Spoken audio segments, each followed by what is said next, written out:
Hello friends, looking at current affairs for 26 June. The news items picked up from the Hindu newspaper are these 5. We'll look at them in detail.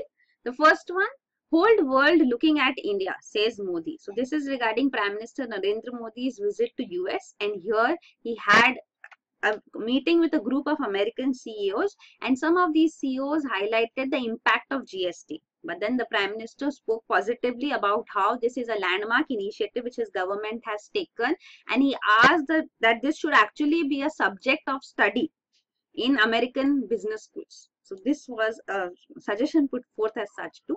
And he also spoke about the reforms which have been undertaken to bring in ease of doing business. He says his government has brought in around 7,000 reform measures so that ease of doing business can be brought in. So this is following the maxim, that is minimum government, maximum governance. So that is what is the fundamental idea which he wants to implement in the country. So this is without interference, businesses can function. So foreign investors are called in. He also highlighted that PPP model can function beneficially in your railway stations. Around 500 railway stations around the country, they in India can be used for tourism development. So hotels can be developed in this region through PPP model, and he invited the American investors here. So this is a huge growth opportunity specifically highlighted by the Prime Minister. Then the next news item is Army has a rethink on its Sahayak system. So this is something which we have discussed earlier to the Sahayak system. So this is a colonial era system in which a soldier is attached to an officer. So an officer in the army has a soldier attached to him, and the function of this soldier specifically to have some specific duties with respect to military being taken care of for the officer. So that like cleaning the gun, etc., are some such activities which he is expected to do. But then they are said to be used as servants. So this is a point which has specifically come out in news because many viral videos have been brought forth by these Jawans showing how they are ill-treated by the officers. So now the government has actually defended the Sahayak system presently, saying that this is essential support to officers in fully attending to their duties in times of peace and war. So the officers need Sahayaks. So Sahayaks you can see, so they are orderlies. So these are Jawans only. So Jawans are given, specific functions with respect to defense. But then here the function as a Sahayak which is given is protecting the officer, maintaining their weapons and equipment, and helping them in carrying out their responsibility. So now this is vague terminology. So then they are treated as servants. So that is why government has also highlighted that they should not be given such demeaning functions, and there's no such task would be given which is not in conformity with the dignity of a soldier. But now this is all the background. Presently the news is now the army is actively considering recruiting civilian staff. So these soldiers are specifically for defense purposes. So if you want such menial work to be done by anybody, if the officers essentially need such Sahayaks, then they could be from civilian staff. People who are specifically meant for the purpose. So they can be associated with the officers and they can function for them.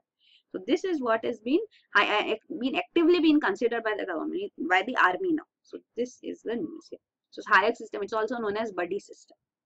So this is there. Then the next news item is forum set up to resist child marriage.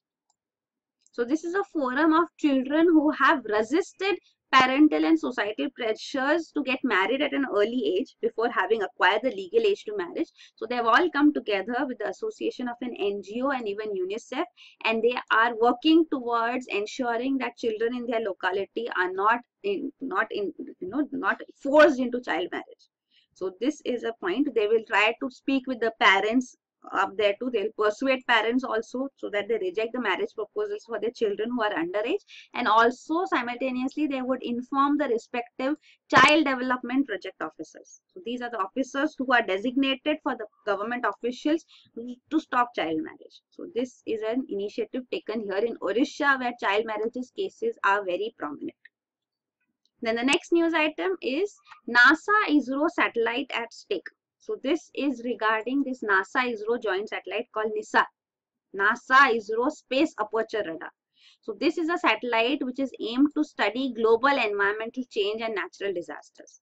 So this is a joint Earth imaging satellite, one of the most expensive. It's called the world's most expensive Earth imaging satellite, jointly built by NASA and ISRO.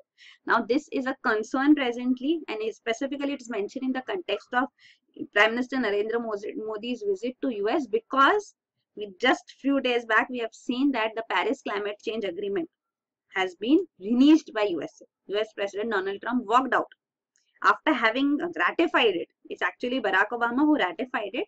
Trump has walked out of this treaty. So now means, and his point is that he does not believe in climate change happening due to man-made factors. He calls climate change a hoax. He says that this is an initiative, this is a propaganda by the Chinese government, by China, so that US manufacturing goes down and China can take over, because developing countries are allowed to manufacture and developed countries have to bring in emission restrictions. So this is a point which he also makes. So after this, now whether this NASA ISRO joint satellite, which is to study global climate change, will be allowed to see the light of the day or not, is a question which is being raised presently. So of course we are going to hear more about it. So you should know about NISAR.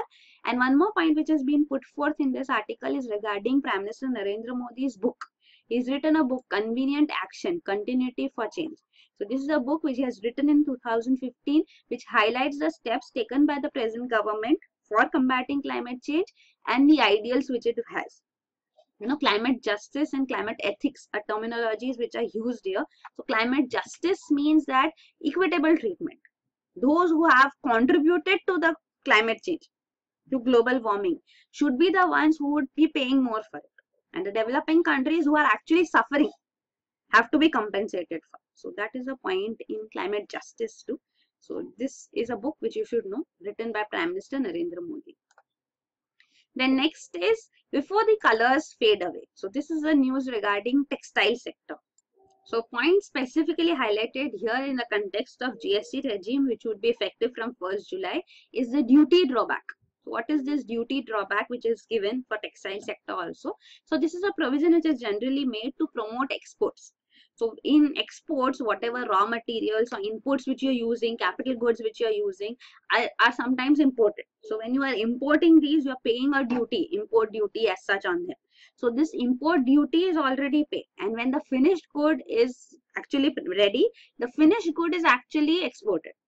So these goods are exported, goods meant for exports, which are supposed to be exported, need inputs from imported commodities. So in such cases, this scheme is provided that import duty which you have used for such purposes, which you have paid to the government, will be brought back to you. So it will be given back to you. So that is called the duty drawback. So this duty drawback scheme is implemented. So now after the implementation of GST, how would this duty drawback scheme function is a question which many textile sector people are having. And then other things regarding the textile sector which you should know about in India is the second largest integrated textile manufacturing facility globally, next only to China. But we are strongly losing this status because of two emerging countries, Bangladesh and Vietnam, whose exports are rising drastically, and India's exports are stagnant. They are not growing at a much higher pace. And we have very little difference. If you look at China's share in world textile and clothing exports, China's share is 35%. India's share, India comes second, but its share is only 4.89%.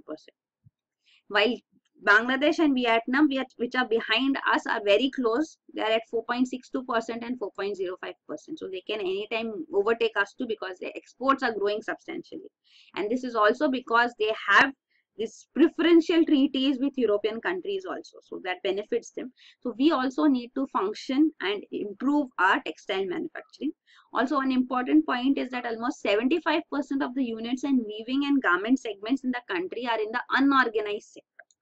So this is regarding the textile sector. Why our exports have fallen is also a question which needs to be discussed. So here, one thing in general is that there is slowdown in global demand too. So this is one aspect.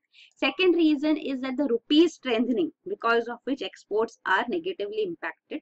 Third is that textiles industry see fluctuation in prices and demand because we are in the unorganized sector. A majority of the units are in the unorganized sector. And then infrastructure challenges are also there, because industry is segmented. There are huge number of such unorganized industries spread all across the country. So they do not have economies of scale. They have to pay huge amount of money on transportation. So the costs also increase. So we don't stay competitive then. Then preferential tariffs that these countries have, as I just spoke of, Pakistan, Sri Lanka, Bangladesh have preferential tariffs with the EU market. So this also benefits them and negatively affects India. So these are there, and of course the China factor. So China has a major share in the global market, and this is also because globally 65% of the textiles and clothing consumption are man-made fibers, MMF.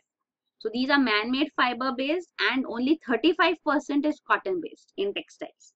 But India, so in China you can see 80% of Chinese exports are MMF based, and while 80% of Indian exports are cotton based. So what we are trying to achieve is only very little in global market. Cotton based demand is also that much only. Its share in global consumption is only 35%. And what we expertise in, what a majority of exports are of cotton based textiles. So that is also that we are competing in a limited space. So these are the points. Then the way ahead, some points highlighted here. So India is said to be strong in spinning and garment segment, but we are said to be weak in processing and weaving segment. So what does this mean? Actually, for manufacturing of a garment in textile and clothing sector, the raw material which is used, say for example cotton. So cotton needs to be processed. First the cotton is processed, so that after that spinning can take place, and from the cotton, because it's the raw material, so from the cotton then the thread is made. So that is called spinning. So first processing, then comes spinning. After spinning comes weaving into it into a fabric. The thread weaved into a fabric, and after weaving comes the fabric is ready. Then you make the garments out of it. So we are strong in spinning and garment segment. Weaving and processing are our weak links. So we need to work on that, and we have to strengthen our positives too. So we can become a hub of fabric manufacturing as such in the world too, and we can look at countries which can source fabric from us and then make their garments. On later we can also take over the garment sector. So this is a point put forth. Also government has come up with this 6,000 crore special package. So this is a package for the apparel sector, for the textile sector, clothing sector as such. So this has to be taken advantage of. Also there is a comprehensive scheme for the power loom sector too. So government is also taking initiatives. Since we are majorly in the unorganized sector and the economies of scale is not possible, so we can plan to have at least 30 to 40 large scale high technology processing units too, so that they can function through economies of scale and bring in competitiveness. So these are the aspects which need to be highlighted and worked on, and this will take time is known, but steps need to be taken presently. Road connectivity has to increase. The vessels to key international destinations, the operations have to improve. Also, we need power for power looms functioning. So power is also regular supply is required for these sector to function effectively. So these are the news items. Thank you.